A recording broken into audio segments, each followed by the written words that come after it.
আপনারা জানেন যে আরজি করের ঘটনা নিয়ে ইতিমধ্যে সারা পশ্চিমবঙ্গ শুধু নয় ভারতবর্ষ তথা বিশ্বের বিভিন্ন প্রান্তে এই আমার ঘরের মেয়েটি অভয়ার উপর যে পাশবিক অত্যাচার করে তাকে হত্যা করা হয়েছে তার প্রতিবাদে সারা বিশ্ব আজকে তোলপাড়।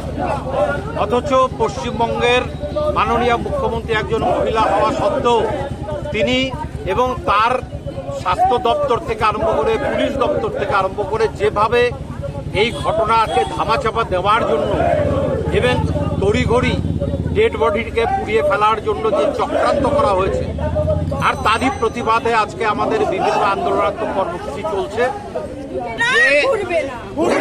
আজকে আমাদের চাক্কা জ্যাম একটা সারা রাজ্য ব্যাপী হচ্ছে, পশ্চিমবঙ্গের বিভিন্ন প্রান্তে। আমরাও রাজ্যের নির্দেশে এখানে পথ অবরোধ করছি মানুষের মধ্যে যাতে এই স্বৈরাচারী মমতা ব্যানার্জি সরকারের প্রতি যে অন্যায় অবিচার বিশেষ করে নারীদের প্রতি করছে তার বিরুদ্ধে আরো আরো আরো বেশি জনমত যাতে গড়ে ওঠে সেই দিক লক্ষ্য রেখেই আমরা এই আজকে রাস্তার ওপর বা চাক্কা জ্যাম বা পথ অবরোধ যাই বলেন না আমরা চাই মমতা ব্যানার্জি মহিলাদের নিরাপত্তা দিতে ব্যর্থ হয়েছে, সেখানে ওনার রিজাইন করা উচিত।